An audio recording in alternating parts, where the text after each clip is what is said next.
Hello, and welcome back to Never Together. It's been a hot minute. It's been a hot minute. I mean, hence the name of the podcast. Wow. We are working girlies who work hard for the money. Yeah, we are. But I think it's just not been. You obviously got a new job, and getting into the schedule of any new thing. Just getting into is any crazy. fucking schedule. I have been so fucking tired. And it's so annoying because, so I leave my house at 6:30, which is insane, and I get back at 6:30, which in the grand scheme of things isn't so late. No, but leaving the house at 6:30 is insane. Tell me, it'll be fine in the summer, but in the winter, I struggle to get up at like 7:30. The thing that makes me so sad is I leave when it's dark and get back when it's dark, and it's like I couldn't do that. I need some vitamin D or I'm gonna go fucking crazy. Yeah. Get a sad lamp. And I haven't had a sunbed for 3 weeks. Get a sad lamp. I might. They're fucking expensive though. Yeah. They're so expensive. So yeah, I've even my Pilates and yoga has like fucking fallen off a cliff. Yeah. And I'm like, and it's so frustrating because like I love doing it. Yeah. I love doing it. It keeps me healthy, keeps me fit. But then I like get back and get back at 6:30, have dinner. If my partner's made it, it'll be dinner at like 7. If I make it, it'll be dinner at 8. Yeah. And then give me an hour, it's 9 o'clock. And I'm like, what? Time to go to bed? Oh my God, girls, gays and days.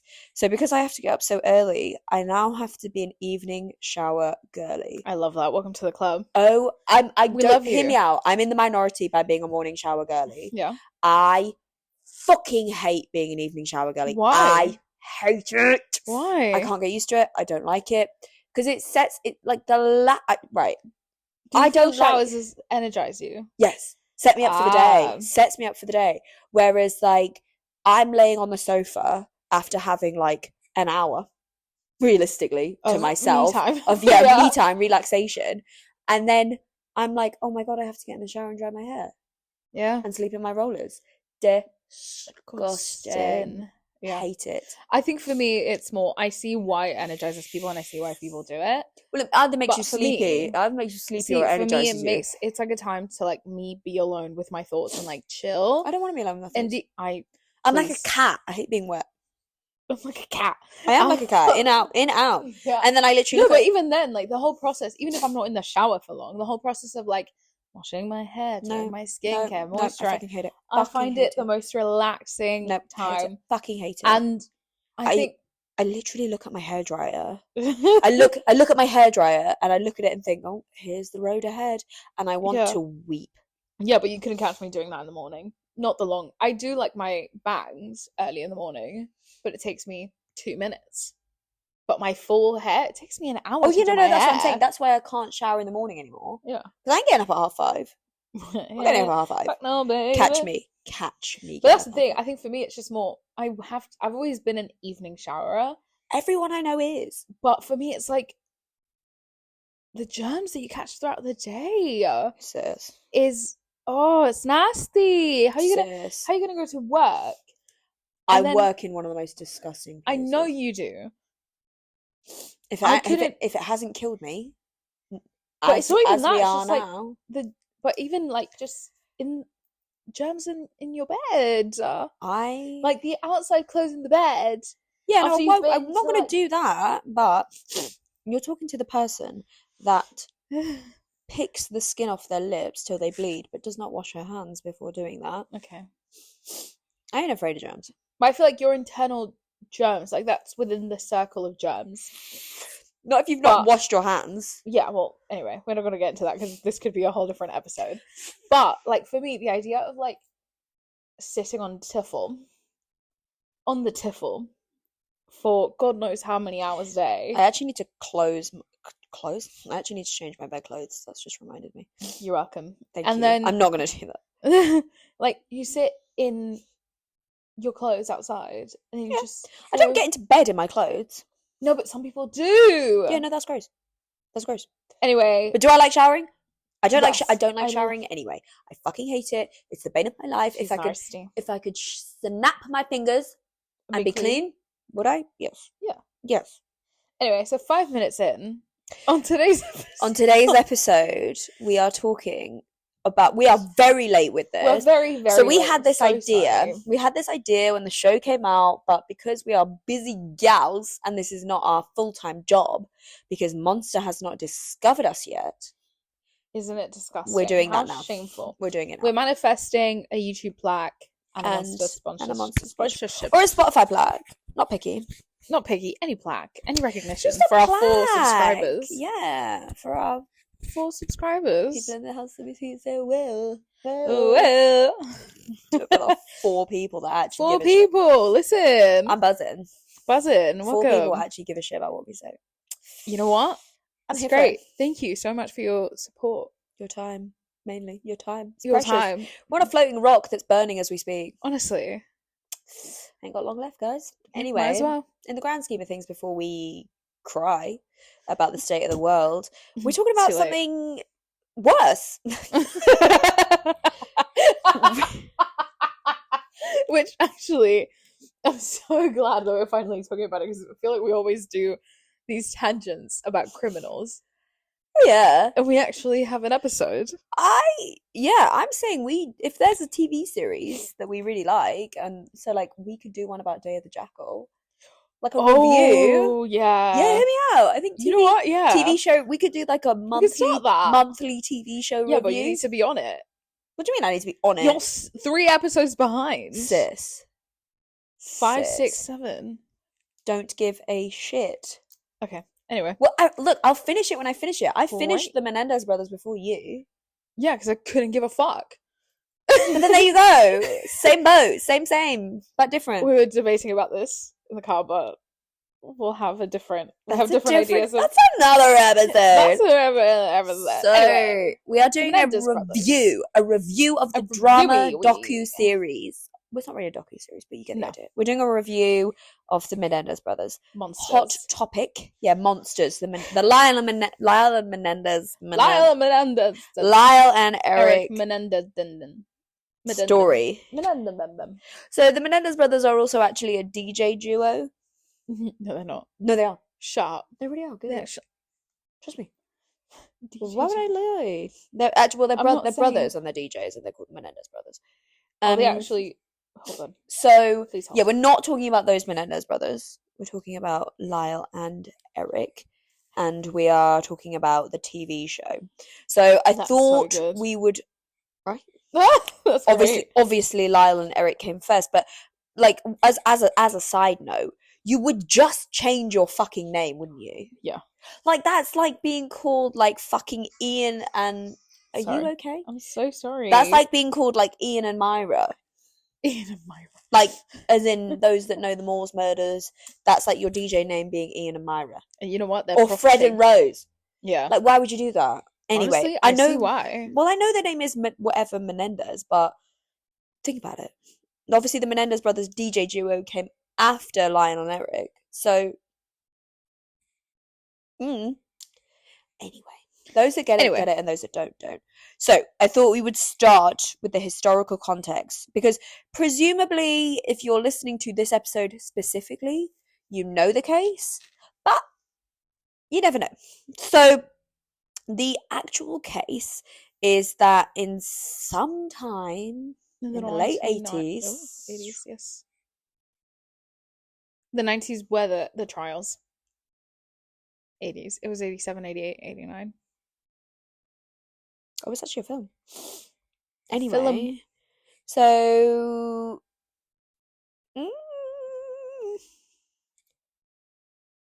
1989. Yeah, we do our research. Oh, Taylor Swift was born. Ew, gross. I'm so sorry.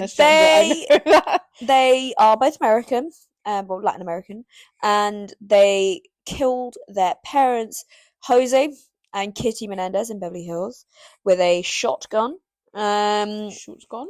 And basically they started off saying, oh, there was unknown intruders in the house, and then it kind of they framed it as like a mafia killing. They said, oh, our dad's really dodgy, like he did this, that, the third. And then interestingly, they escaped kind of suspect for ages, and then Erik confessed in a therapy session, and then obviously it all came tumbling out. And then they were up for the death penalty. I don't know if they are anymore, but they were. So I think they got just life in prison. Yeah. But basically the reason they killed their parents is because they said that they'd suffered a lifetime of sexual, emotional, abuse. physical abuse from not only their dad, who did the most of it, but their mum who kind of stood idly by, put them both down quite often, didn't do anything. And then they said that they hated them, sorry. But a lot of suspicion came around because obviously their dad was like absolutely loaded, like fucking sheets galore. Yeah. So that's what a lot of people said. Well, and that's what actually was said in the trial, is that you clearly did it for money. Killed your parents for money talk. The will. Money talk.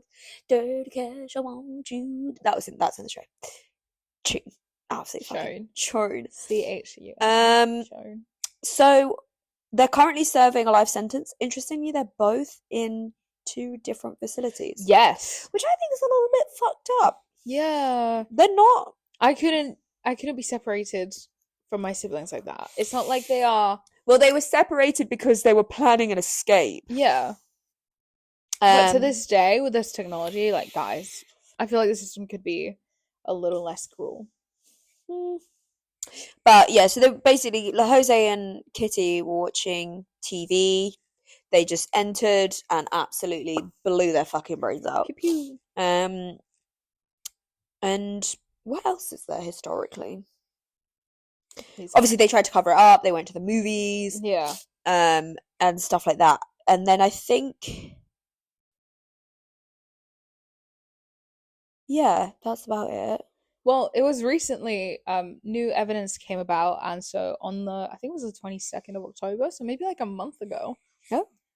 The LA County, or whatever county they're in, had a review, and based on this new evidence, they were going to see if they could get their parole like amended or something like that. And I think I thought they didn't get parole.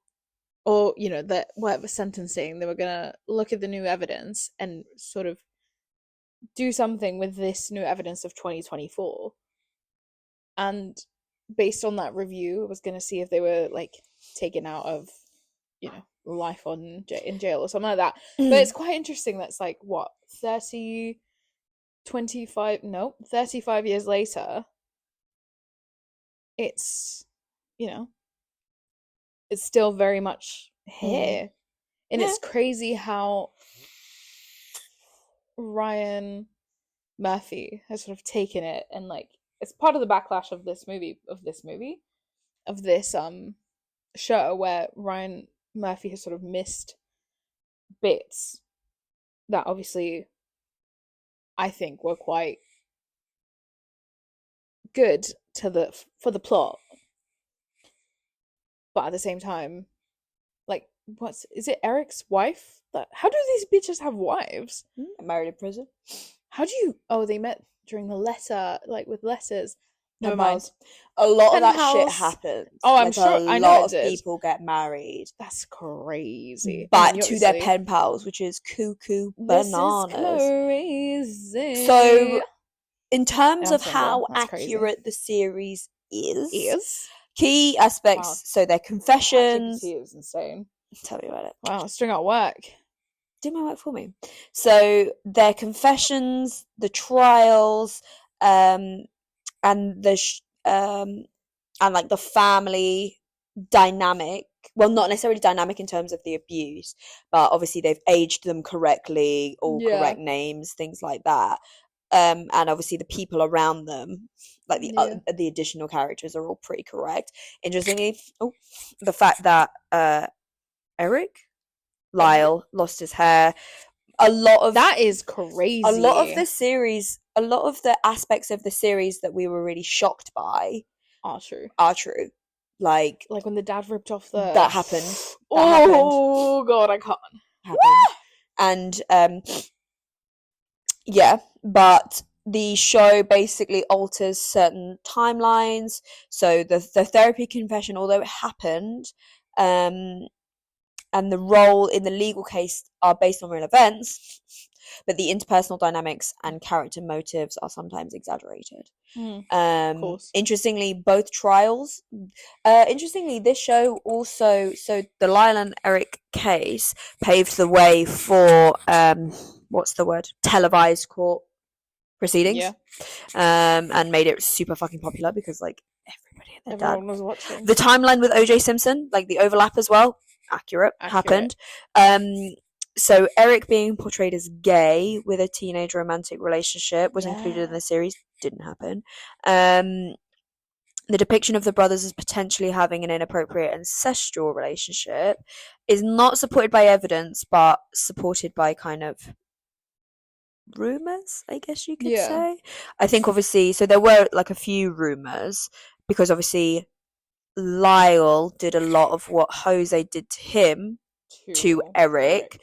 So there was those rumors about it being an incestuous relationship. However, I think it was kind of overly dramatized for the purposes to be like, ooh, they're so close. I guess how salacious is this? They've obviously brought criticism from the brothers because I guess although they agreed to it, because they have to agree to the show, they agreed to the show, it kind of basically the boys said that it focused a little bit too much on, I guess, the murder. And I guess the abuse being shown often happened in the series, at least happened behind, like he would close the door or somebody would say something. A lot of it was conversations between Lyle and Erik. This happened to me. Yes, this happened to me, rather than seeing it, which I get. Yeah. I wouldn't particularly want to see that, but that's basically what the boys said. They wanted it to be focused on the abuse, the actual murder. Or wait, no, the abuse that they suffered. Abuse. Yeah. Which then brings me to the point of like, I hate that it's Monsters, the series of Monsters, which is following. It's coming after Jeffrey Dahmer, who is actually he's dead, a monster. No, I know he is. But but he's dead, so they can say whatever they fucking want. No, I know that. But in terms of like the story itself, it was just one murder, well, two murders, in comparison to Jeffrey Dahmer, who killed how many people? Do you know what I mean? Like the monster series of Jeffrey Dahmer, like he is an actual monster. I think with Erik and Lyle Menendez, Jose was the actual monster here. Yeah, and I think that's what the brothers were that's basically the point of Monsters, is who is the monster here. Whereas telling me. Huh?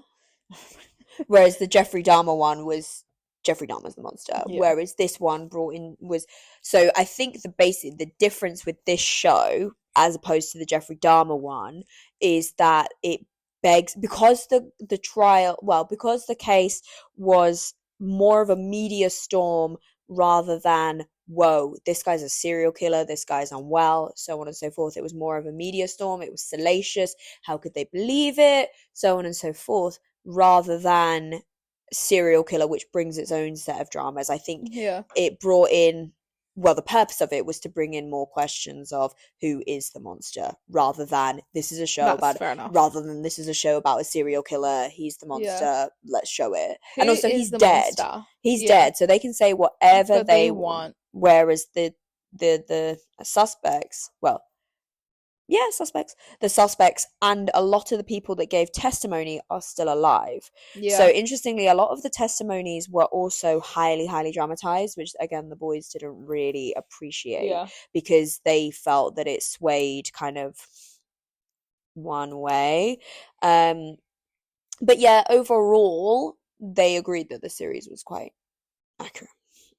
Nice. And I would say actually the lads now, they've done a lot in prison. Like they've engaged with education, they've set up loads of groups. I think basically when you get like a lifer, like somebody who's going to be in prison for the rest of their lives, aka the Menendez brothers, they tend to have a purpose. That's it. They tend to be like, right, how can I make the best of this situation? Whereas, I'm stuck in it now. Exactly, I want to fucking do it. Whereas when you have kind of maybe a shorter sentence, you're like, I'm going to be out in like a year. Like, why the fuck would I do that? Yeah. So Yeah, it brings up a lot of questions. I guess my first question overall, did you enjoy it? No. Ooh, I think it was like, well, I think it's a no in the sense of like, as we are so used to seeing so much crime on TV nowadays, and obviously we're into this shit, so we've seen some atrocities, that it wasn't spicy enough for my brain to be like, it sounds psychotic, but I feel like after American Horror Story, where it's like crazy, but I think it's just for some reason I was well, American Horror. anticipating. The problem is American Horror Story isn't real. No, I So they know, can I literally do, know, and the same with but obviously that new one that's like, is it called Grotesquerie? oh, I haven't seen that one. Oh, it But is. in That's terms not of like, real, so in they can terms of the literally do what they realm like. of like crime and like I think this one was, thriller, but I think this one was, so obviously Jeffrey Dahmer Monsters was insane. was insane, but the story was insane. This one was more not political, but you know what I mean, more Yeah, to have a discussion. yeah, They served different purposes. It wasn't like, oh my god, look at all these people, so graphic, they're all dead, yeah. like da da da da da. This one But was I think, more drama than horror, yeah, whereas Dahmer was pure pure thriller. horror. But I think that's the thing, having it under the category of monsters. When it Well, first we came said that, out, didn't we? When it first came when out, it we were first came like, out, we were like, huh? what? There are so many other serial killers they could Yeah, choose. that's the thing. However, Under the category of monsters when it first came out, I was like, but it did guys. get me thinking. Yeah. Oh It my got me God. And the but fact that that was I sat through the entire press release of the new with the new evidence, I was like, I'm invested now. cool. And also, like, it sort of brings this new age of TikTok, you know, what is it? Inspectors that are solving, Oh, the internet sleuths. yeah, that are so into this. And it's like, I think it's the problem I had with the insane. series as well is it didn't really. I'm going to be honest. I don't think it was a balanced argument. No. I think it went more to the side of Guilty. yeah, as in these are rich white boys. They wanted the money. They killed their mum and dad. They spent all their money because there was a lot of testimony that said that corroborated what Erik and Lyle said. Yeah. Like so much. And we in the series at least we saw like three. Yeah. Three or so. And obviously, don't get me wrong, I know that there was there 2 trials or 3 trials? 2 or 3, yeah. 2 or 3. The second one was a complete. So basically, what happened in real life, and they showed it in the series as well, actually, was that the judge, there was all these killings basically, and the judge and like the at least LA County or whatever, they continually, people were getting off through lack of evidence. People were getting off through this. So basically, the second trial, they said none of the sexual abuse, none of the emotional abuse, and none of the physical abuse can be used. Which is crazy because then it goes to the jury. And they're like, well, obviously they did it. And obviously, like. Yeah. Which is so sad because obviously, in terms of like being victims of abuse, it feels so difficult to see that. And like, in a way, I wonder how many people are watching it live, having been abused, and we're like, well, I'm not going to say anything. I didn't kill my parents. I'm not going to say anything because this is proving that obviously killing parents is not the best way. But I always say the same thing. I always say it's not a justification, it's an explanation. Yeah. Yeah. And, you know, I'm not going to sit here and say that Lyle and Erik didn't do it. No, I know they did it.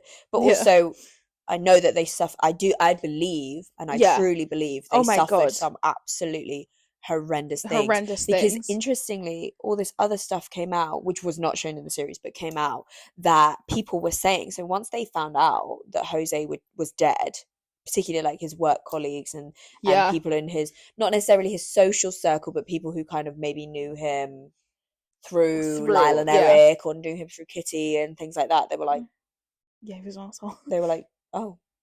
Lots of people were saying, I'm not surprised. Yeah. Which is crazy. That cannot precede me. No. But can you imagine being but that proves to me that he's a heinous motherfucker. Yeah. He's awful. Is insane. And I can't believe he once managed Ricky Martin. Right? That's crazy. That is. And what were the little group? Menudo. Because there was also all this other stuff actually that Menudo came out and said. Yes. Which they were like, yeah, he was. It's fucking crazy. Big pedo. Also managed Dolly Parton. Did he? Yeah, RCA Records. Oh my god. Was it him directly? He was like the CEO. Because obviously I get Ricky Martin. And I get Menudo. Flo Milli. Thames. Chris Brown. Okay. Also, interestingly, actually... Elvis Presley. How? He was dead. RCA... When did he die? Oh my god, Tate McRae. Titties out. 77? Doja Cat. Doja Cat. Well, obviously, fucking Jose Menendez did not manage Doja Cat. Obviously not. You Elvis Presley died in 77, I think. Yes! Such a good fan. Wow. 77. So yeah, died before Jose's time. But hold on. Like I said, I believe that the boys experience, sorry, they are men now, sorry, but they were obviously boys at the time. I do believe they suffered some heinous abuse. However, there are people who have suffered equally worse, so on and so forth, and they have not killed their parents. God, hold on. There's a Democratic Texas Senate Are you okay? member called Jose Menendez. Ooh, this is what I'm saying, babies. Change your name. Once your name becomes associated with something negative, change your name. Change your name. But two things can be true at the same time. Did they suffer abuse? Yes. Did they do something wrong about it? Yes. Yes. So, now that we know that the case is quite accurate and actually some new things have come to light. Hertz Corporation rent a car as well. Yeah, he was that too. Wow. Let's talk about how Ryan Murphy is a fucking idiot. God. Oh. What? No, it's not. It's just what I will watch anything. He's done some great things. For me, it's just like, don't say Glee. No, but it's wild. It's crazy to me how it came from the same brain. Right? It's crazy to me. Was Abbott Elementary his as well? No, Abbott Elementary is Quinta Brunson. Apologies. The hell is so good. So the structure is kind of similar. No, it's not. Anyway, whatever. Yeah, I just can't believe like American Horror Story and like the darkest shit I've seen on that screen is the guy that did Glee. He did something else that was kind of. He did Murders of Gianni. Yeah, no, that was American Crime Story. He did something else that wasn't like horror or whatever based. Oh my god, hold on. Let's pull out the credits. Because it's gonna bug me. Okay. Anyway, like I said, there is nothing that Ryan Murphy does that I will not watch. He is a master of TV. Yes. Master of TV. But Scream Queens. Yeah, again, Grotesquerie is his. Grotesquerie, I did say. 911. Pose is his. That was it. That was Pose what I was is great. Pose is fantastic. I love The Politician. Oh. It's on Netflix with Ben Platt. Oh. Yeah. Oh yeah, that was really good. That was really good. I really liked it. But do you see what I mean? Yeah. He's great. Fantastic producer. He's great. I just didn't like the comment that he made regarding all the news about the Menendez brothers. What did he? Oh, they should be thanking me. They should be thanking me and sending me flowers. I was like, okay, pipe down. Stop. Don't tell me you agree. I think there's a better way of saying it. Oh, 100%. That's my issue. Yeah, he's definitely the prom. Eat, pray, love. Eat, pray, love. See what I mean? Genius. No. Genius. Eat, pray, love. God. Shut up. He's a god, man. He's a god. Shut up. Oh, so good. Whenever the thing is with Ryan Murphy as well. Oh my god, it's on ITV tomorrow. Watch it. Julia Roberts, watch it. The thing is with Ryan Murphy, I know whenever he does something, I'm going to get a good TV show. Yeah. I feel safe with him. I feel safe. Knowing that Ryan Murphy's done something, I feel safe. He's so talented. Such a good producer. It's that's wild. The prom. That was shit. Yeah. I feel so safe with Ryan Murphy. That was shit. But yeah, so in terms of his comment, yes, he's definitely stuck up his own ass. Yes, he definitely could have said it in a bit better way.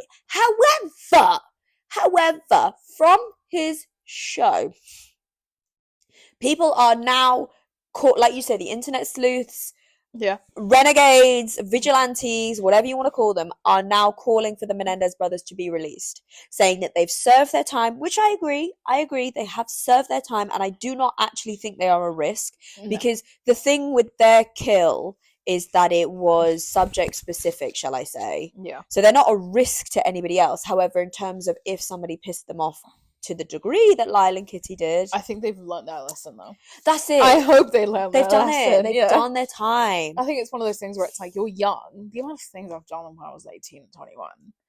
That's stupid. It. That's stupid. It. That's it. So, yes, Ryan Murphy did not didn't have to say that. Did not have to say that, but he has a point.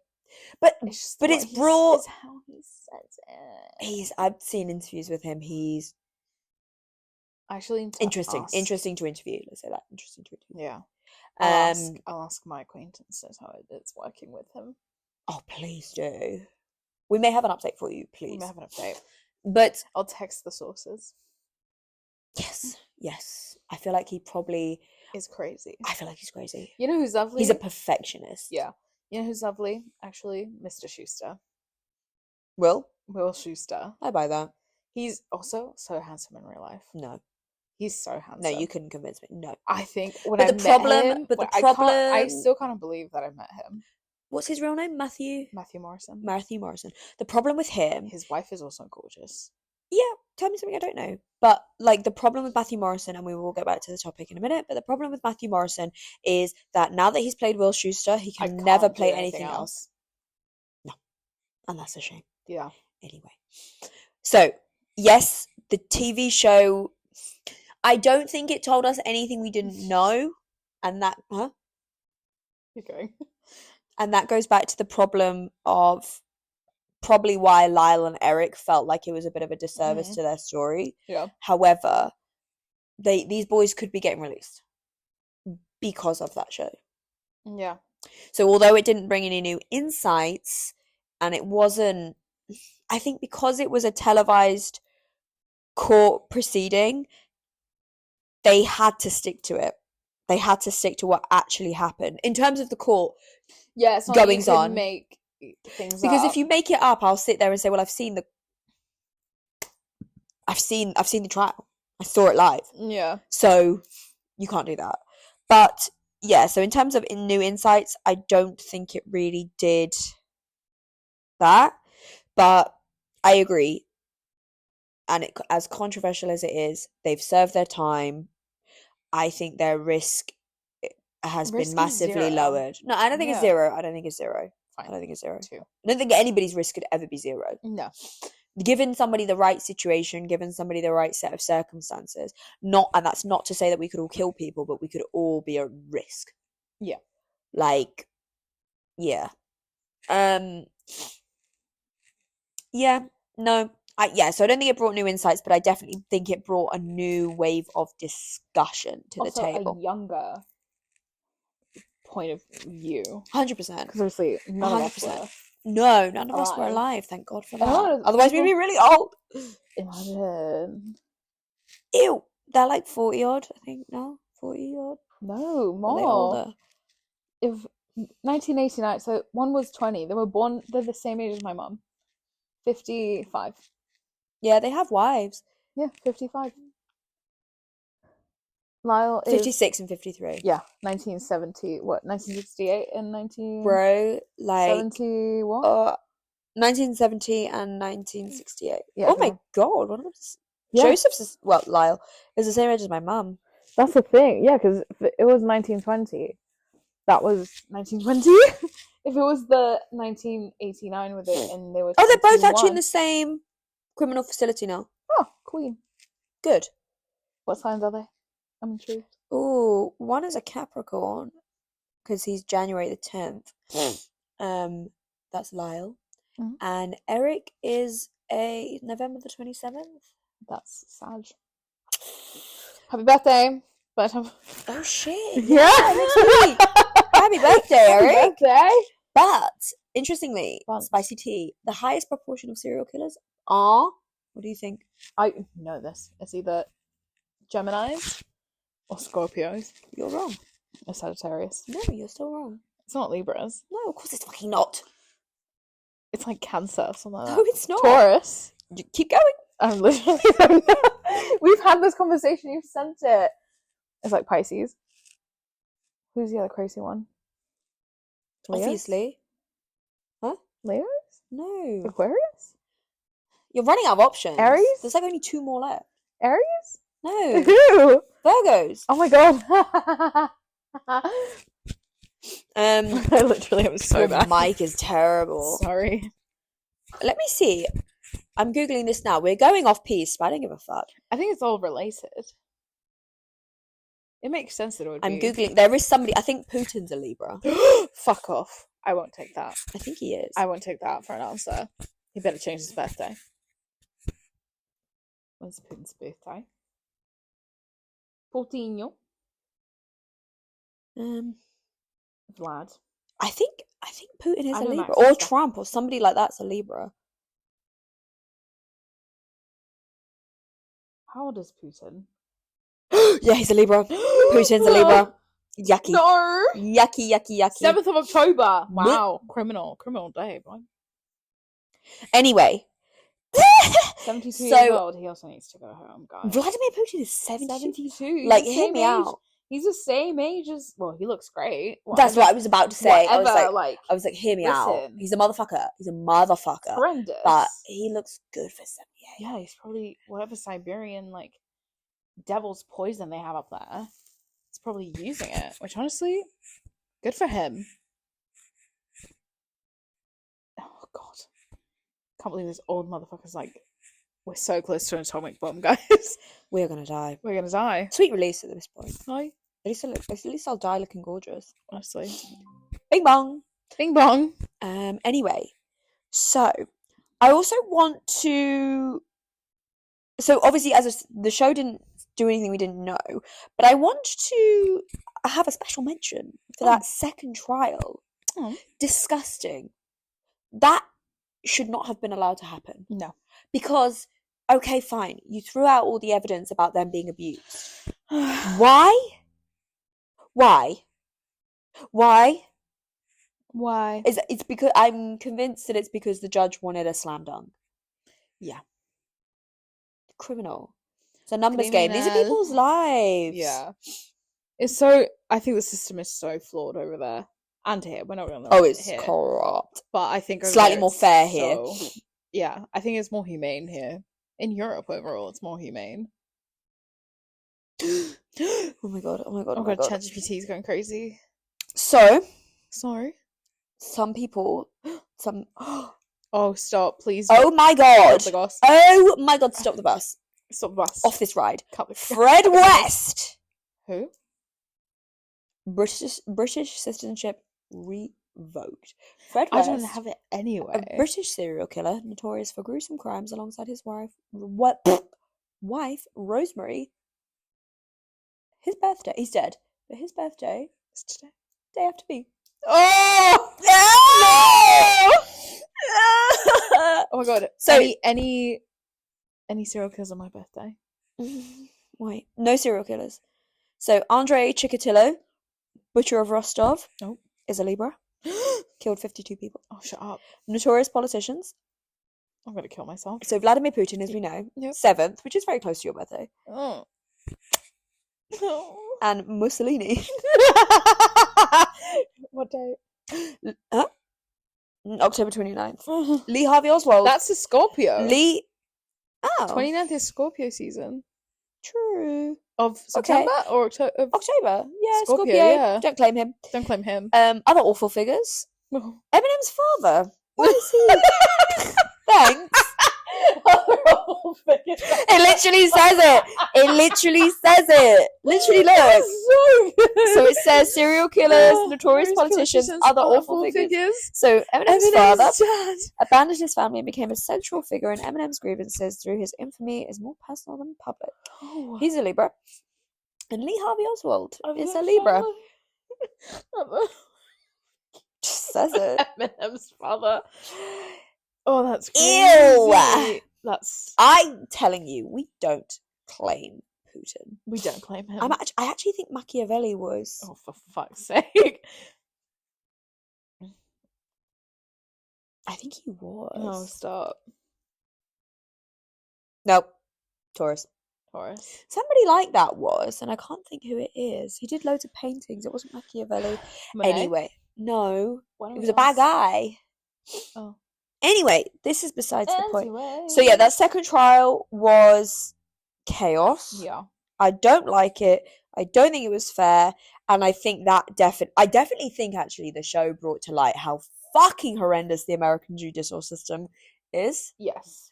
And like, why? Just for the plain old point, why the fuck would you televise? And they still do it. Why would you televise criminal court trials? It's not public interest. It's salacious media circus drama, ruins people's lives. Yeah.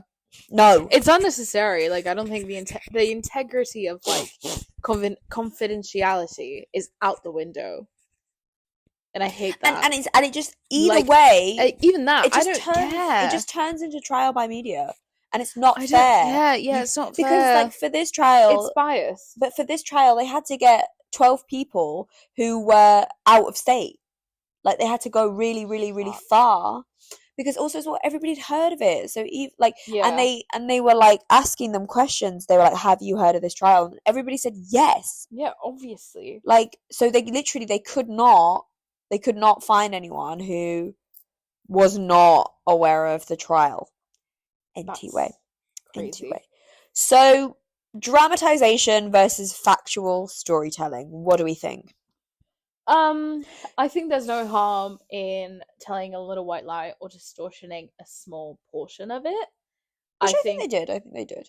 I think when it comes to, because that's the thing, no one's life is actually that interesting. In order to captivate the way that Netflix, I think it was like I was working with someone recently, and they said that your first episode should have anywhere from 30 to 40 million views. Oh my god. In order for it to be like, to be successful. Not even successful, but sort of guarantee sustainability within the platform of Netflix. But that makes sense. But 30 to 40 million but views. We're the same. If I'm not hooked by the first episode, but that's the thing. Gone. Yeah, but that's because we not necessarily grew up with the internet, but a lot of our formative years were spent on that. Were spent on the internet. But even then, so it's just like, turned our attention span to mush. No, but it's not even like a matter of like the attention span or I think it's just a matter of like I mean, to an extent it is, but I think it's completely unfair that Netflix, I think the entire industry is unfair, and I could go into another one. That's another episode. Write that down. Honestly. But I think, how many times have we said that? Play a drinking game every time we say that. Yeah, honestly. 4 of you. I think it's just like it creates a sort of unfair, and like it's not feasible for people to produce it unless you are Ryan Murphy in association with Netflix. I don't think. I think to an extent for Netflix things. No, I don't think. I think so. I'll give you one example. Yeah. Squid Games. Yeah, but that is like a high level production company from South Korea. Not necessarily a high level production company, but like think about it. It had however million billion views worldwide. Yeah. Worldwide, not just necessarily Korea. Okay, fine, whatever. Yeah, it has to be worldwide. Korea is a teeny tiny nation. No, it has to be worldwide. But 30 to 40 million people worldwide. That's not that many people. But so much of it has to come with the money that you do have.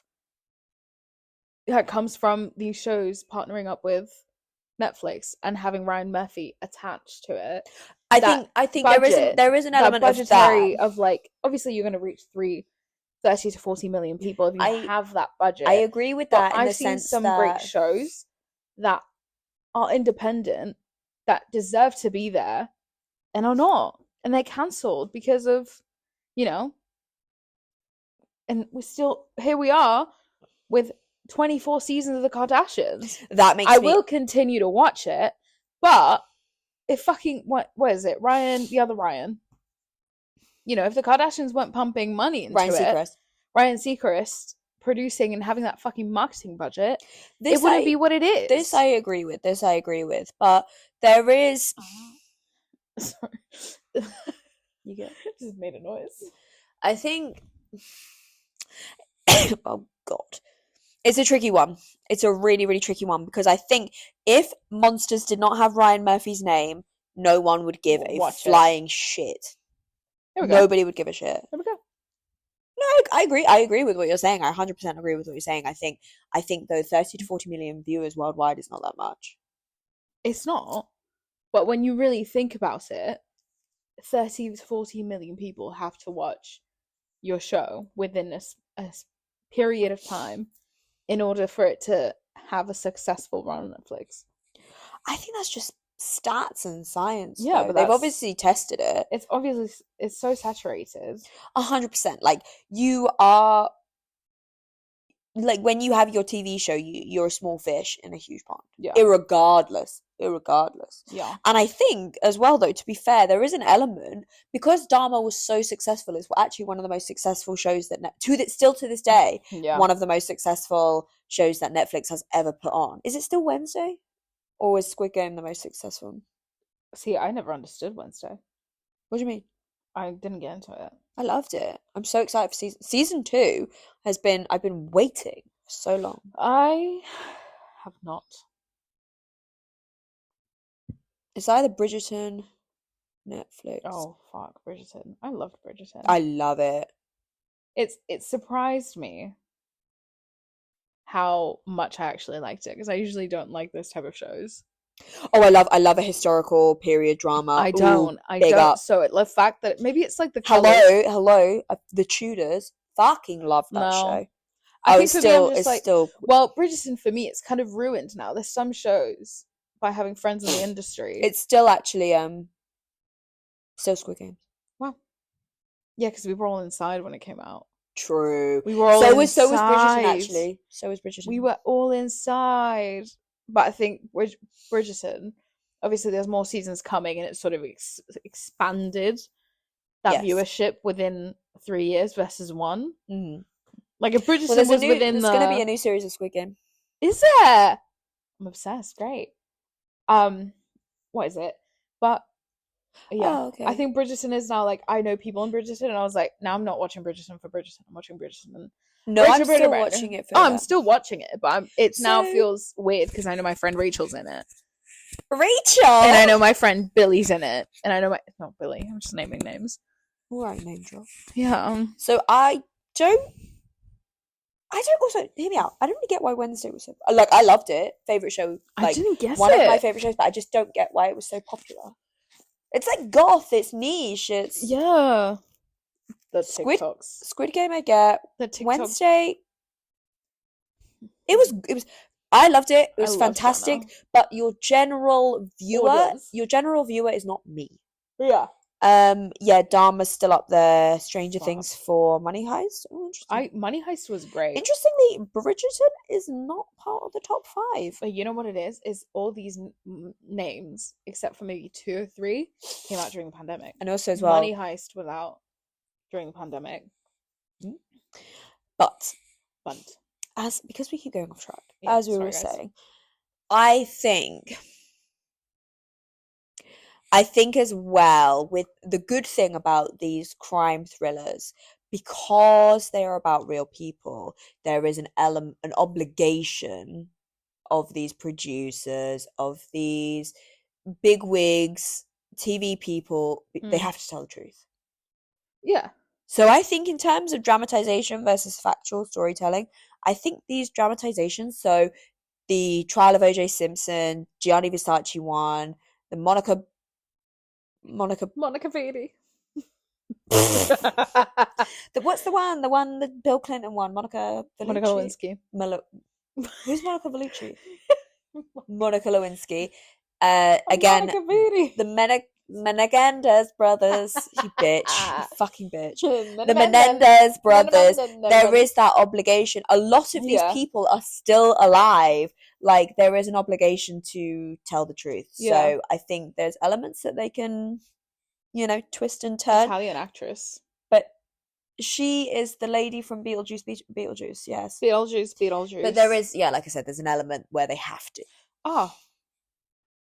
What? Dolce & Gabbana. What about it? I'm just going into my own tangent now. Oh my god, don't. Because and I think also a lot of it is how people dramatize how people market it, and I've had hours of conversation discussing just what we're saying if it's a true story.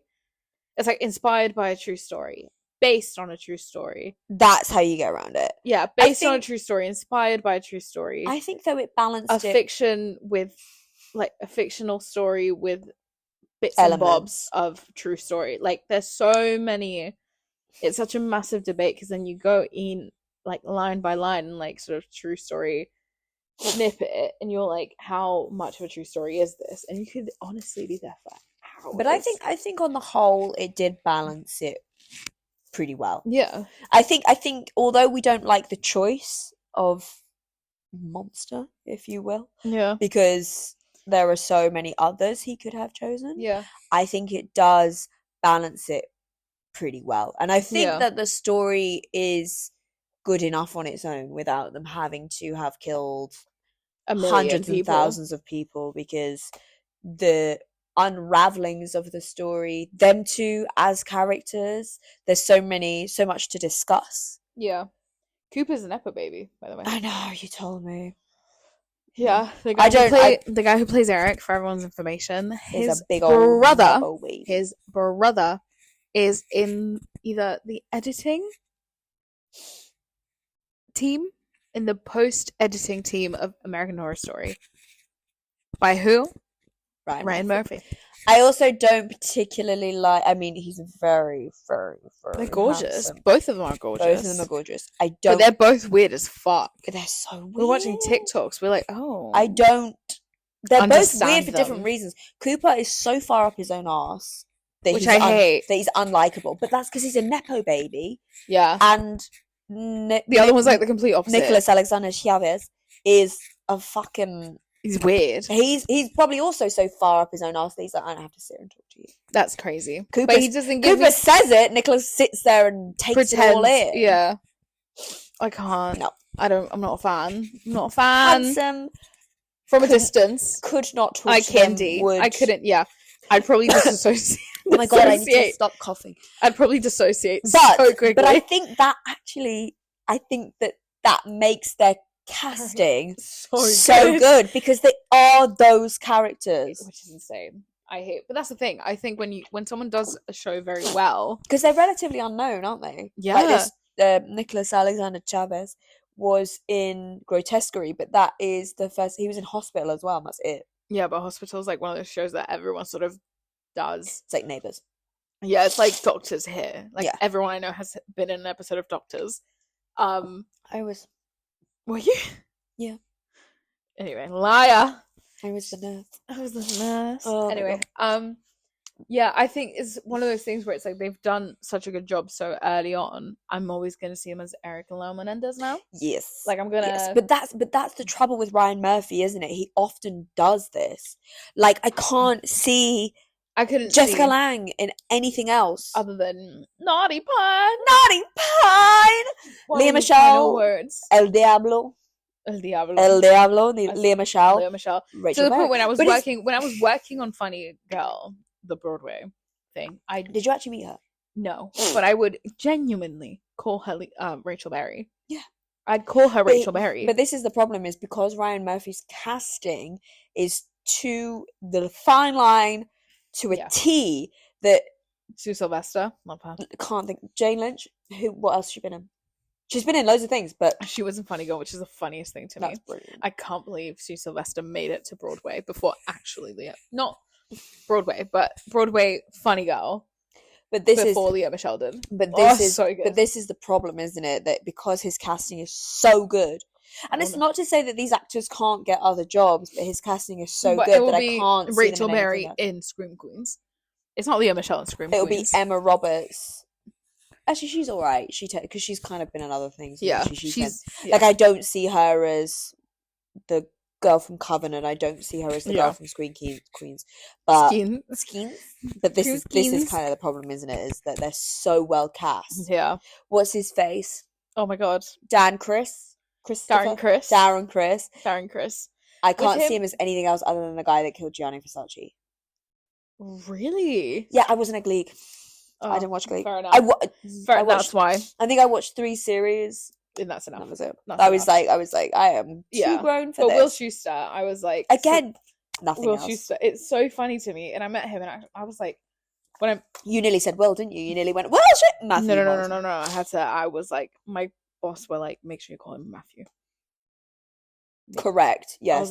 Thank you for reminding me. Thank you for reminding me. I will do that. Like when it comes to like actually meeting, I'm actually quite normal. But in terms of like, but you still have to tell your brain. I would do the same thing. Yeah. I'd be like, say Matthew, say Matthew. Yeah, and I'm like, hi, Will. Literally, this is just turning into a Glee episode. Yeah, because Ryan Murphy is Glee. Asshole. It's the longest running show. So what? One of his longest shows. Oh, I thought you meant it's the longest running show. I was like, get to fuck. No. But how many seasons? Too many. This is the thing.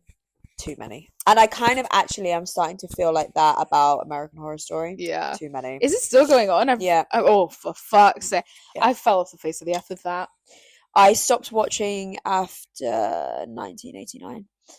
I think I didn't even get to that one. That one was actually okay. But on that note, so it kind of links. So we're looking now at character development, their performances, the cinematography of it all, the direction, the production. Now, I think in its own format, the cinematography, masterclass. Yeah. They filmed I think one episode was filmed in one, like a whole episode was filmed in one take. Wow. I can't remember which one it was. Oh, hold on. Everyone was gabbing about episode 5. I can't remember what happened in episode 5. Gabbing. But like, yeah, one of the episodes, the majority of it, I think, was filmed in one take. The production of it as well, freaking masterclass. Yeah. It's very, very well done. And that's why I love Ryan Murphy, because as we were saying, he's a perfectionist and he will make sure that these things are done like and taken care of. The costumes had their own little TikTok trend where people were like dressing up as like Lyle and Erik. That's how effective the costumes were. What? Fuck. So it is one scene that was one take, but it would involve 34 pages of dialogue in one continuous slant. What episode was it? 5? Let me see. I don't, because there was a core episode that it could be. Yeah, it was shot over 2 days. How could you do one take for over 2 days? Rehearsal. But they wouldn't have slept. No, like it took 2 days. It was shot over 2 days. It would take 10 takes total. Having to stop and start the camera because of technicality. The first day we did 4 full takes. But then that's not shot in one take. It's shot 4 times. They're doing the same scene 4 times and shooting it.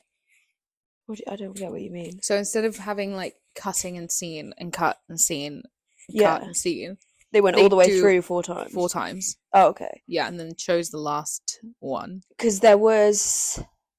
Do you remember that? It was like called Chef. No, it wasn't called Chef. Boiling Point. That was shot in one. That's fucking crazy. The whole film was shot in one take. I can't do As in, they didn't. So the camera basically followed the main character. Yeah. Around, like it didn't. Which, listen, hear me out. I think it's good. It's so good. Like the camera just follows the characters rather than being like so praised.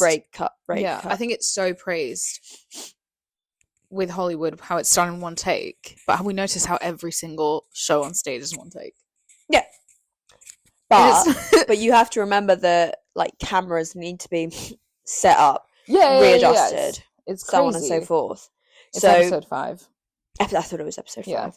That again, to be fair, everybody was raving about episode 5, how it was a fucking masterclass. Yeah. Like, and it really was. But it goes back to that conversation we were having before about this would have had millions of dollars thrown at it. Millions upon millions upon millions of dollars thrown at it. So realistically, when there is so much money thrown at it, you're almost like, give me the goods. Give me the goods. Give me the goods. I can afford them. Exactly. Give me the best people. What did we think about the boys' performance?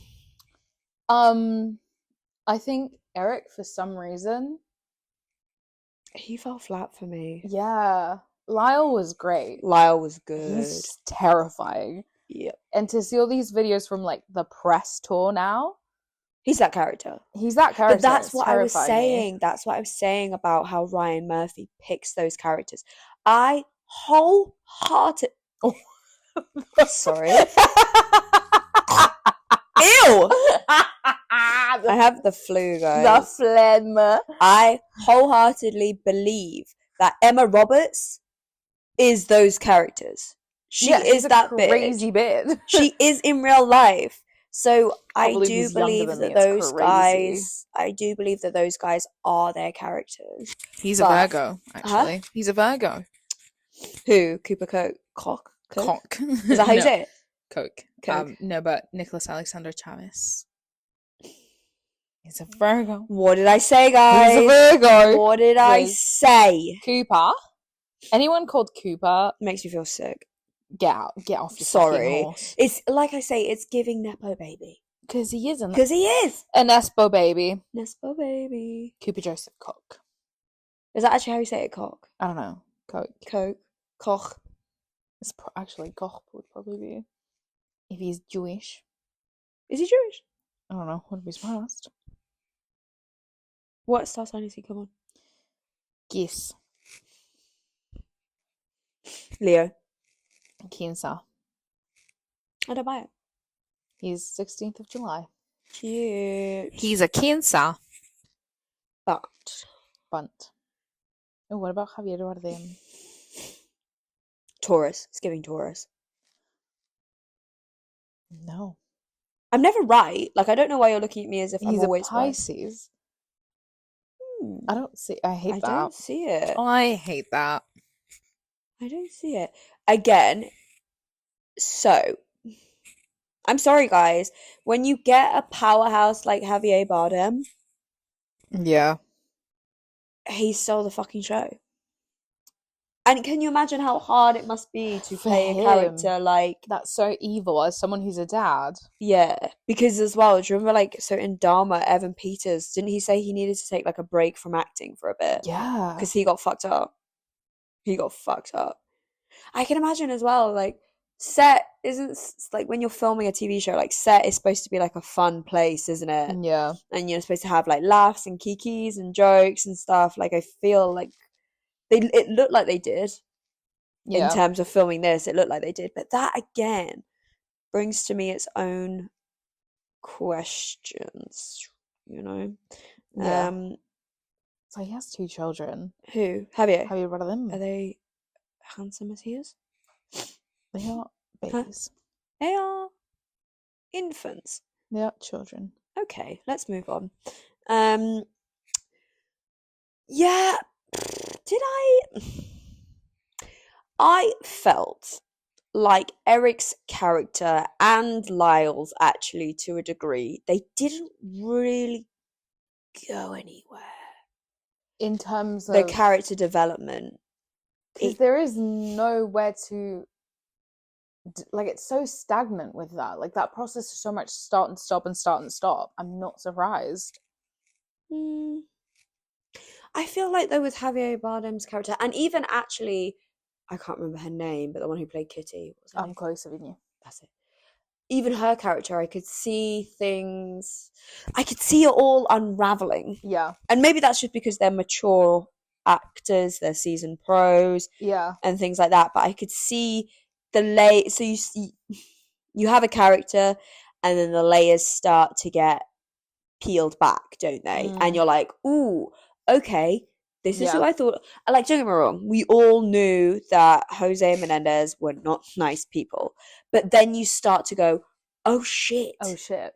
Whereas with Erik and Lyle, I feel like from the start, they were spoiled rich boys. Yeah. And then they were spoiled rich boys that had obviously been through something traumatic. Yeah, for sure. Like, sorry. Their character. And like you say, I don't know how much of that was down to them as actors. I don't think a lot. Yeah. I think a lot of it in terms of, because as well, when you're dealing with real people, it's hard. The character, you don't have much freedom to do. And as well, real people aren't going to be, unless you're a Jose Menendez, all people, like most characters who are real people aren't going to be like, wow, look at me, so dramatic, da da da da, like, yeah. So yeah, their performances were very good, hard characters to play, and they did it well. Difficult, and obviously you want to do it well, be respectful, but also understand that there is a certain dramatization that you have to do that. But also, I think because they've been in prison, it's not like they're public figures where you can study behaviors and you can study. So they went to visit them in prison. Yeah, they had lots of. That's how they knew. That's how they knew about all the stuff that they were doing. They spent a lot of time with them in prison. Interesting. But then that creates a bias. I think because you're sitting with them. Obviously, Jose and Kitty are dead. Yeah. So realistically, you're not going to sit down with them and be like. Yeah. So to see the performance that Javier and Chloe did of people that they did not get the opportunity to speak to or see or anything like that. Yeah. There's an element of, wow, that's fucking good. That's great. But also there's an element of where they have slightly more creative license. Yeah. But also that's the thing, that people that were cast for that, obviously people have been in the industry for years and years. Well, that's it, isn't it? That's it. But tough question. From Cooper and Nicholas's performance, did you feel sorry for the brothers?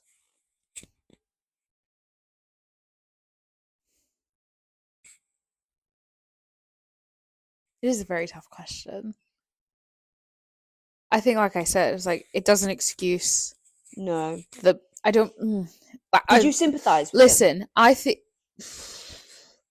Yeah.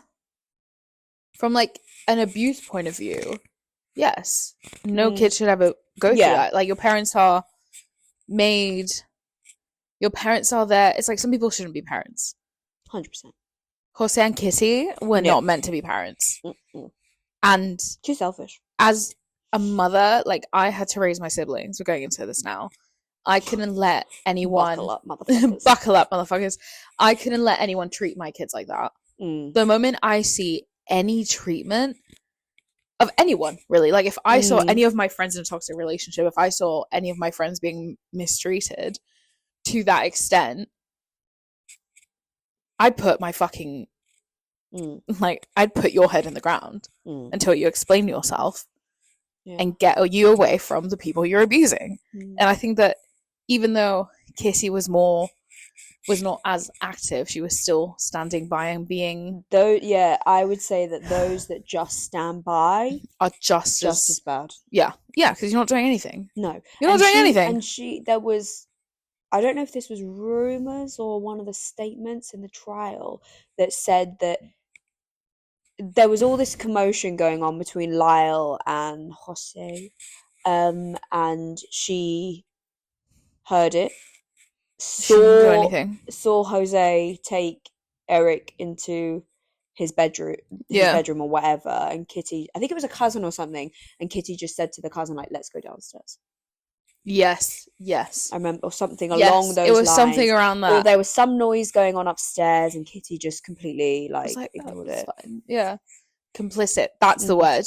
They're just as complicit. So I do feel bad, but like we said, God knows how many hours ago, I feel bad for the abuse. I don't feel bad for the murder. Like, the way of sorting it was not ideal. No. Is it? Do I get it? Yeah. I will say though, in the boys' portrayal, I can say this because they're characters. Yeah. In the boys' portrayal, like I said, horrific things happened to them. Yeah. But when I was watching it, yeah, did I feel sympathy? No. I felt a tiny little bit more sympathy for Eric, just because he did have that like mental panic, and it's obviously started off very strong. He had both sides as well, though. He got it from Jose and Lyle for a bit. That's the thing. From between both of them, Lyle was fucking crazy. There was some psychopathic shit going on there. And Nicholas Alexander Chavez. Why would you? Your name's Nick Chavez, like Nicholas Alexander Chavez. But that he was like, why? Anyway, your name's not double-barreled. Stop bringing up your middle name. Your name's Nicholas Chavez. Anyway, Chavez. Chavez. That's your name, though, bro. Anyway, for fuck's sake. Yeah, I think that he was terrifying. He was good to the point where it was terrifying. I had a little bit more sympathy with Eric because he obviously was the one in therapy and like had a mental breakdown. I wasn't scared of Lyle. No, I wasn't scared, but there was a sense of anger and frustration that was like unfettered. Yeah, it was like, this is unsettling. It's unsettling how good you are at this. Right. And I'm more scared than But interestingly, so the brothers in real life, I feel sympathy for. Yeah, but that's the thing. The characters, I did not feel that's the thing. Knowing that it's based on a true story, I think I automatically feel sympathy just because this is someone's baby, this is someone's life. This was a child. That is part of the reason why Lyle and Eric were a bit mixed about the portrayal, because they felt that their side wasn't really shown. Yeah. And to a degree, I get that. It was kind of just like, here's the trial, here's what happened, let's move on, kind of thing. Yeah. And I guess it raises questions as well, is what does that do to then Erik and Lyle, who are still living? Very much alive. That's it. And then it leads me on nicely to my segue of ethical considerations. This is also an overarching theme with any crime documentary, any crime drama that involves that's obviously a retelling of real people's lives. Because I remember as well with the Jeffrey Dahmer one, there was people that were saying, so like families of the victims were saying, we're re-traumatized. Which, fair enough, because I wonder how... I think it goes into this culture of like TMZ dropping too much information, and this culture of lack of privacy and lack of confidentiality. And that lack of privacy, obviously, if you have young children that have so much access to the world of the internet, but obviously have had a certain level of protection from the parents who are aware of this. Like, I remember there was a massive thing with Kim Kardashian's son wasn't playing like Bloxels or like something like that. Oh, Roblox. And someone saw her. What about your mum's sex tape? Oh no, I think he saw a picture of it.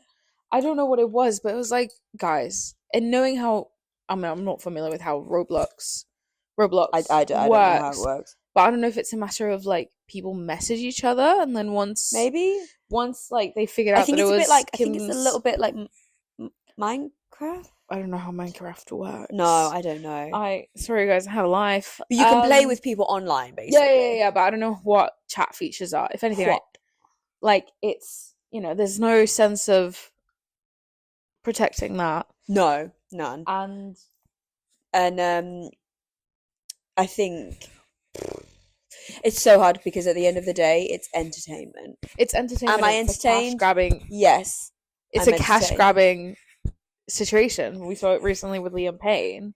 where the family found out that he horrific. died on TMZ. Are you joking? With a full picture of that was horrific. Him of his dead body. I didn't see it. Did you see it? No, I'm glad I didn't. Traumatized. But that's the thing. So there's a part of me that's like, and now, girls, guys, and ladies, don't fucking call me out, okay? Everyone has this. There's that curiosity where you're like, oh, I wonder. There's that curiosity, which is completely natural and normal and fine. And part of the problem as well is if we didn't keep consuming this media and enjoying this media, there'd be no market for it, and we wouldn't have these shows. It's a shame, which is why it's so important that like one person, if you see something like that, just report it. And I think, but in a way, there's so much money in the world. The fact that Kobe's wife got so much money back, and TMZ did not go bankrupt as like compensation. Yeah. It's so, because you know what, that's good. You know, it's not good publicity, but it's all publicity is good publicity. Yeah, to a toxic extent. And I feel like, hear me out, I feel like crime documentaries function at a different level. Are they salacious? Are they exploitative? Yes, absolutely. But could they be used for educational purposes? Yes. There's also a lot of research when it comes to like the psychology of people, and that it's not in order to get access to do a crime documentary like that, you must have gotten the rights from the estate. Yeah, of course. And you would have had that conversation with the lawyer, and those American lawyers do not fuck around. And obviously Ryan Murphy had permission to like it's not, the contracts on this are so serious. Witness to it, absolute bane of my existence. But I think when it comes to TMZ, it's like non-consensual in a way. Oh, TMZ is absolutely not consensual in any way, shape, or form. But I'm terrified. But I think, like, it's insane. Because I think as well, if I was that upset with it, would I still consume it? No. But am I? No. So I do. But it's just so hard. Sorry, say that again. If you were upset by it. So if I was upset and horrified by crime dramas, crime documentaries, yeah, I wouldn't watch it. I wouldn't put myself through it. I wouldn't consume it. But as in horrified for like the families and be like, this is wholeheartedly wrong. Because when you want to search for something like Watch Monsters, you have to take the actionable steps. Yeah. To go to Netflix. There's an algorithm, but also there's an algorithm. Yeah, but on with Twitter, Netflix, so you wouldn't get suggested it if you didn't like consume it like that. But for example, Twitter, you could be scrolling and all of a sudden it's like, whoa, someone's nude, or like someo's dead body, or like, you know, we're definitely so desensitized to it. Oh my god. I will say I don't think these dramas serve as educational. I don't think these dramas so like if I, for example, I'm just using this example because I'm watching at the moment. There's a new series of Wolf Hall on at the moment, which is about, what's his fucking name? Court of Henry VIII, Thomas Cromwell. That's it. Is that entertaining? Yes. Is it educational? No. Yes. Is it? It is. Of course, it is. Yes. Okay. So there's that element, but with these, although factual, educational, no. And there's plenty of documentaries and it is traumatized, and it is traumatizing, and there will be people that are like, I can do it better than Erik and Lyle. There's always going to be, as in people, like, let's make no bones, there are a small minority of people out there who will be copycats. That's for whatever so sad, reason. Isn't it? So fucking sad. That's but like, they will see that now, before you all come for me, they are a very, very small minority of people, and they are not not in the majority. The majority of people will watch something like that and draw the line and cut the line unless it sits with you. But there are other people that are like, oh, if that's how Erik and Lyle did it, that's how I can do it, how I can get out of the situation, whatever. Yeah. Small minority of people, but it happens. Oh, batshit crazy. It happens. But should we be on a level, should we be exposed to these kinds of things? No. But as in these TV shows, not obviously what Erik and Lyle went through. These TV shows, it's sort of the same. I just remembered how with cults, going back to our cult episode, we find there's like a comfortable testing the waters with a safety net of a screen. Because we feel like this is normal. It feels otherworldly. It's unfathomable, isn't it? Because it's behind a screen. But for the reality of so many people, it's fact. This is their everyday. They're stuck in these relationships and these sort of abusive situations. And the worst part is, because they're stuck in this level of control, men control women's entertainment just because they know if a certain movie is going to trigger some like ideas to escape a domestic abuse. If I was there's so many ways of like feeling safety within it, because it's the best way to describe it is like, have you seen those aquariums that have like the bubble so you can sort of take a step in and see? Yeah, it feels like that. The tunnel. Almost like the tunnels. Like, you can be part of it, but with this thick massive screen protecting you from these sharks, same thing. It's almost like, if I was to really play devil's advocate, I would say that other than maybe like historical shows and animation, should we consume anything? No, there you go. No, so it's one of them ones, and obviously remember, and there'll be flaws with everyone. Oh, and remember as well, we're sitting here with privilege because we've never been abused, we've never been through court proceedings, we've never, but it's almost like, if you know you're going to get triggered by that, don't watch it. And that's a very harsh thing to say. Yeah, but some people, like, I made the conscious decision to sit through Baby Reindeer knowing that I might get triggered. But I sort of went through the safety checks of my own but like mental you say, health. you have that safety. I'm over-therapized. But you have that safety, isn't it, where if you don't like it, just turn it off. And I think if we would... And that's the thing, for me, that's where it sort of, I had to test it, because I could turn it off. Yeah, just turn it off. But in a way, that Baby Reindeer was so dark in such is morbid and disgusting. It was so relatable to me. But like, it will be relatable to so many people. Yeah. In like such a weird way that I've never really connected with a show. It was morbid to the point of comfort. Well, yeah, because you've been there before. And it was insane. But, because if we said like, oh, and I'm sorry guys, it's going to sound very controversial, but if we said we shouldn't have crime dramas, shouldn't have them, you're almost dipping into the censorship territory, aren't you? Yeah, absolutely. So it's one of them ones. Like, but I think it's when you are inspired by a killer, that's when it's like. But like crazy. I said, that's a minority. But it's still people. Yeah, it's still happening though. Like, there was one, for example, the mass media of like a recent school shooting led to like 700 threats in the first 3 weeks of school. That is insane. It's one of like,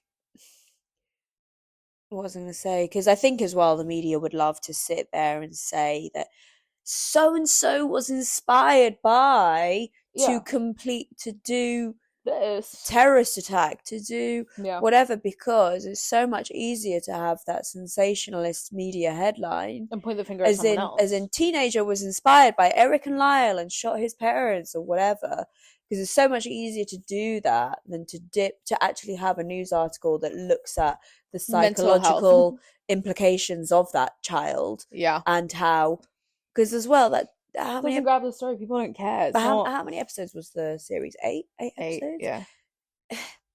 If somebody was influenced by an 8-episode TV series, there's something bigger going on. Yeah, for that's that the person. Thing. Us as an example, yeah, it's 1 episode of 8, but how many crime and cult dramas and documentaries have we sat through? And we're fine. Yeah, because we're normal.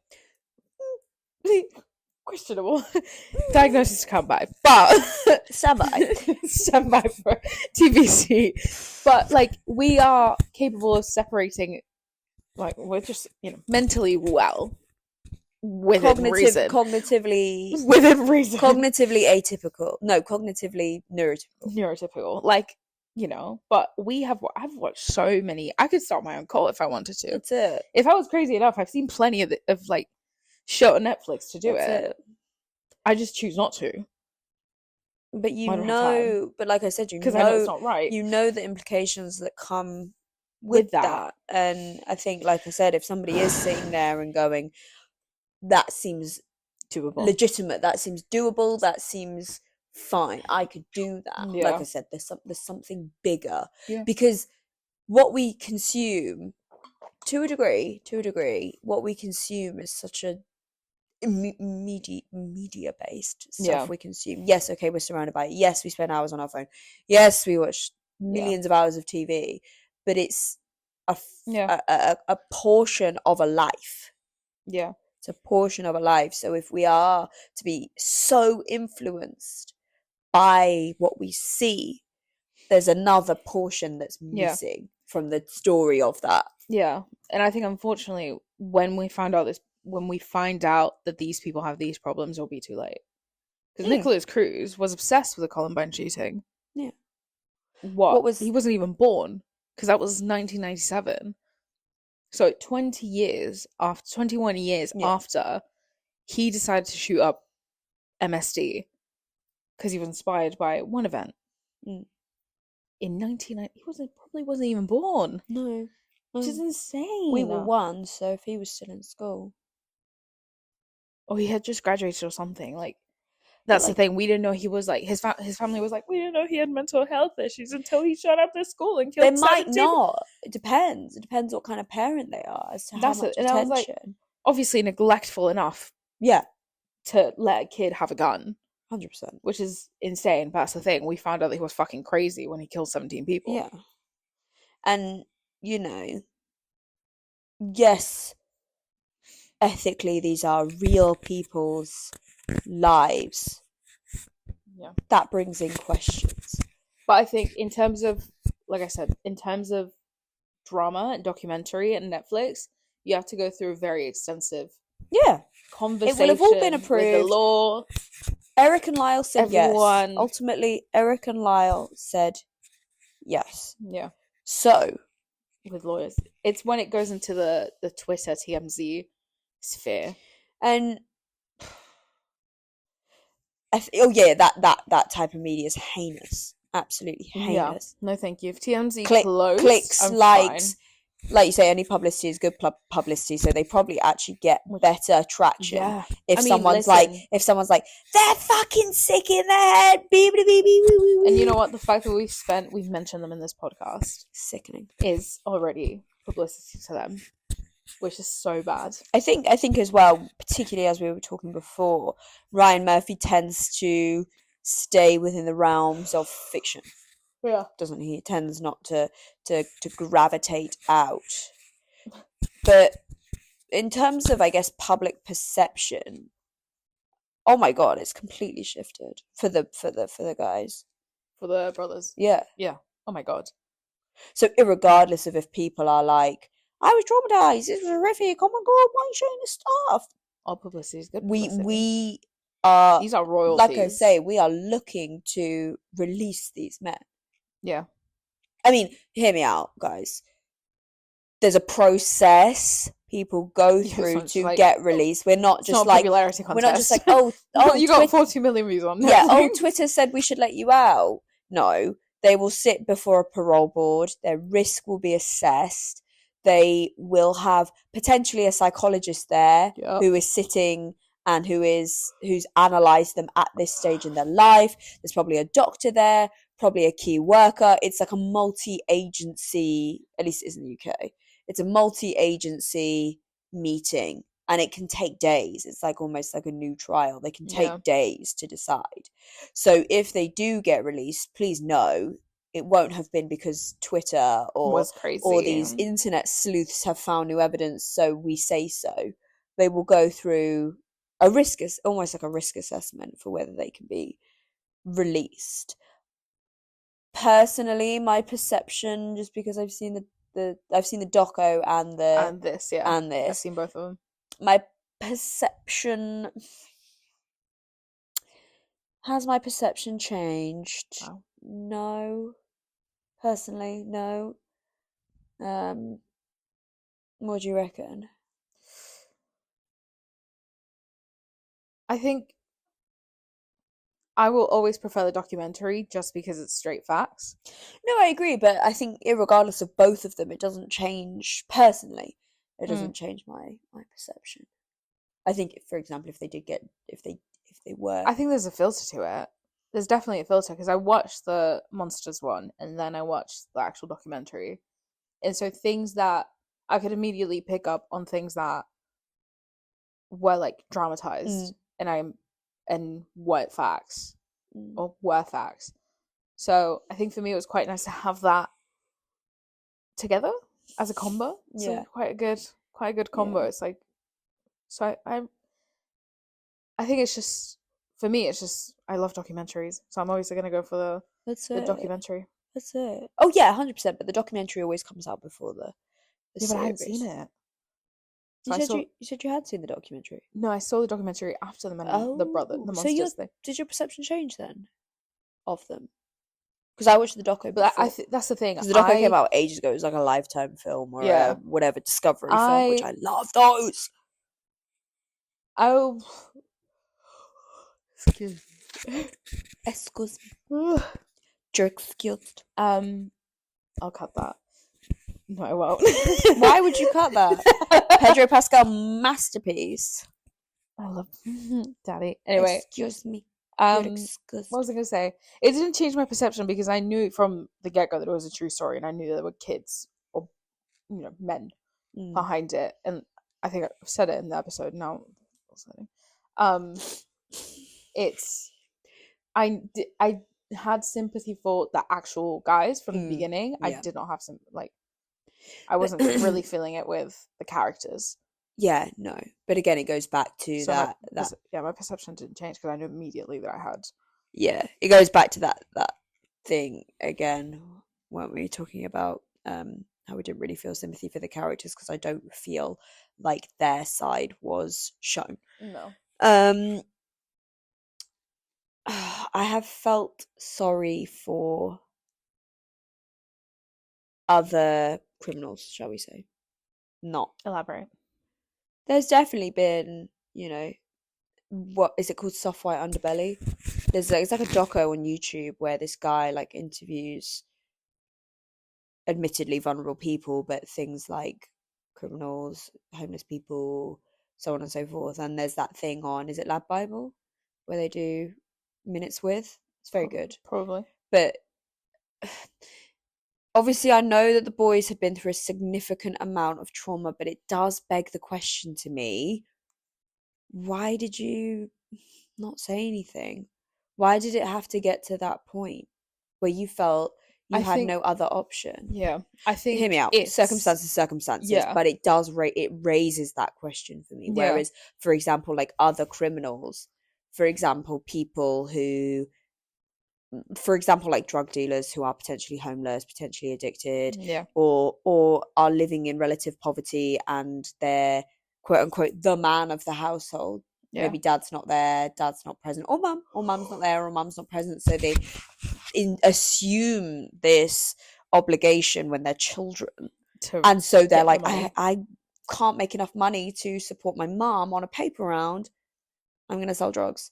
I feel sorry for those people. Yeah. I feel sympathy. I feel empathy for those people. I feel empathy and sympathy for Erik and Lyle, but as I said, I hadn't seen any attempts from them, and I'm saying their attempts could have been failed, but maybe they just weren't shown. They would have been shown in the doco, though, surely, that they made attempts to reach out to someone to get help. He was in therapy after he killed his parents. Was it after? No, it wasn't. I lie. But it was because they had already committed an offense. Yes. Remember, they were stealing. Yes, they were stealing. And his dad was like, "Get you're your shit going together." to therapy. Oh God, I wish my dad sent me to therapy for being horrendous. A petty thief. Yeah, I had to beg for it. But they didn't. They had therapy and they didn't say anything. I wasn't there, so I can't tell you. But being Hispanic, 1. True. Being men, 2. That's just my perception, guys. That's just my understanding of the situation. I understand where you're coming from. I'm not saying that they didn't reach out for help at all. I'm saying we weren't there. From my awareness, they didn't. I'm not slating them. From my awareness, they didn't. We could sit here like discussing why they would or wouldn't, but it's a shame. Ultimately, I think it's just a matter of money now. Obviously, they've got no money. Lawyer fees. Amount of, like, is it from Netflix? From Netflix that they're getting all this attention when there's people like, obviously, again, they did something really mean, really bad, really mean. Not really, they were really not. Mean. They were very unfriendly. They were really mean. Really unfriendly. Not how we make friends on the playground, guys. Seriously, really mean. It's the like, there's people that are wrongly incarcerated for crimes that they haven't committed. 100%. And they're getting so much more attention. Like, and it's so sad. Goes back to those ethical considerations, doesn't it? The jails, like fucking Madeleine McCann. The jails are this bitch has been dead for 20 years. The jails are overflowing. Yeah, there is probably some fucking salacious story there about an innocent man or woman kept in prison. Like you said, like you say, they're not getting that screen attention time because it's not entertaining. And you know what? I sort of love Kim Kardashian for. Well, she's gone to me with the fucking Menendez brothers. But before, she was like, there was a guy who was in an what is it? Life in prison or like death row. Mm. And I think they did end up. Who? No. The Menendez brothers or no, Kim? Kim went to see the Menendez brothers, but again, Rich eventually joined with the rich. Yeah. Within, context. But yeah, Kim's. No, why did Kim go? Because she's a lawyer. She's a lawyer in California. To be fair, props to her. Single mom of 4. I know money had a massive play here. Yeah. But the California bar is the most difficult one in the entire. But do you remember when we were talking about it doesn't matter? It might have been us, I don't know, but I definitely have the opinion that if you are a single mum, or was it we were talking about Kylie, I think, and we were saying that it doesn't matter that she is a single mum, and the same with Kim. It doesn't matter to them because they don't have the babysitting. They don't the babysitting. They don't earn 30 grand. They don't earn 30 grand a year. Yeah, and how many kids have they got? 4 each, 2 each. Fucking. Yeah. Kim's got 4. Kim's got 4. Kylie's got 2. They don't have. Can you imagine if Kim Kardashian had to feed her 4 children as a single mum on 30 grand a year? She'd shit herself. That's it, and that's why being a single mum is like, to an extent, it's like emotionally, yes, I'm like, baby and you're girl. Fucking, if I had Kanye, yeah, exactly, mentally your ex-husband, me like that, yeah, exactly. I'm sending so you that a cease side, and desist and murder, like. I think she's tried to. I'm sending the jackal to you. I think she's tried to put a restraining order on him, hasn't she? It's fucking insane. He's unwell, but yeah, in that sense, props to her financially. But she has a massive support system. Yeah. As well. Oh my god. Oh my god. Yeah. The support system and also the money is a massive. But regardless, like passing the California bar, while doing skims. I don't think I'm going to open that can of worms. Wait, no, I know exactly where you're going. As soon as I said that, I was like, it's a whole episode that we could do about the Kim's Kardashians. Businesswoman, yes. Struggling. Nobody wants to work. But again, get up and work. That exactly. Again, that fucking. Shut up, Kim. The fact that she was like, I want to be a lawyer. It just seems so. I mean, listen. Fucking performative. If you can't afford it, go for it. No, no. It's a job. The rich will rich. No, but it's a job that has to thrive on passion. Yeah, that's you so can't true. be unless you're a property lawyer, which means you're scum of the earth. Business lawyer, lawyer, property lawyer, financial lawyer. Bye bye. Unless you're looking at like fraud cases, divorce cases, fine. But like a big company lawyer, you know what I mean, corporate lawyer. Yeah. Bye bye. But you bye-bye. But you have to be, if you want to be a criminal lawyer, which she is, you have to be passionate about fucking helping people. Yeah. And she just did it because her dad did it. She said, "Oh, that's true." She said, "Oh, I did it because my dad was a lawyer." No, baby girl. No, baby girl. No, baby girl. Please, not okay. Like, yeah, you have to be passionate about helping people. You have to be passionate about debate, justice, legal things, autonomy, bitch. Yeah. Like Kimmy. And I'm not saying that she stole that, but that Kimberly, that stole that university place from someone else. She didn't. Yeah. She's a smart cookie. She is a smart cookie. Yeah. But it's performative. Yeah. It's not, and I feel like an element of her going to see the Menendez brothers with two with two superstars. Yeah. Performative. Completely. Is she their lawyer? No. Why are you there? Henny. Yeah. No. Henny. I'm glad I'm glad there was no kind of camera crew there. They probably will be. I hope not. They probably will be. Because in previous episodes of the Kardashians, she's gone to jails with them. Oh. What, with Cooper? The camera crew, yeah. Less of that. But yeah, it's going back to the ethics I've not seen any videos of Kim going with Cooper and Nicholas. So for that reason, you know who's fucking in. I've just made that fucking connection. You know who's in American Horror Story? Kim fucking Kardashian. Who did American Horror Story? It's all very incestuous. Yes, Hollywood is incestuous. When you get your fucking. But I think as well. It's like quicksand. I think as well, Lyle and Erik again going on the doco. I think as well, there's an element of Lyle and Erik that very much love the camera, love the attention. Yeah. Oh my god. They were thriving in the 80s when they weren't caught yet. They were having parties. They had. They love that shit. They had security guards, bodyguards. They love that shit. They were egotistical in the 80s. And obviously, attractive when they were young men in the 80s, 90s. Are you kidding? That was the world. And when obviously they were on the news and everything, they were very dressed up. They were very thriving. Fake sad. So yeah, I think Kimmy and Kimmy and those the Erik and Lyle, probably not a good mix. No. But I digress. And on that note, what would you rate it out of 10? Out of 10, probably like a 7.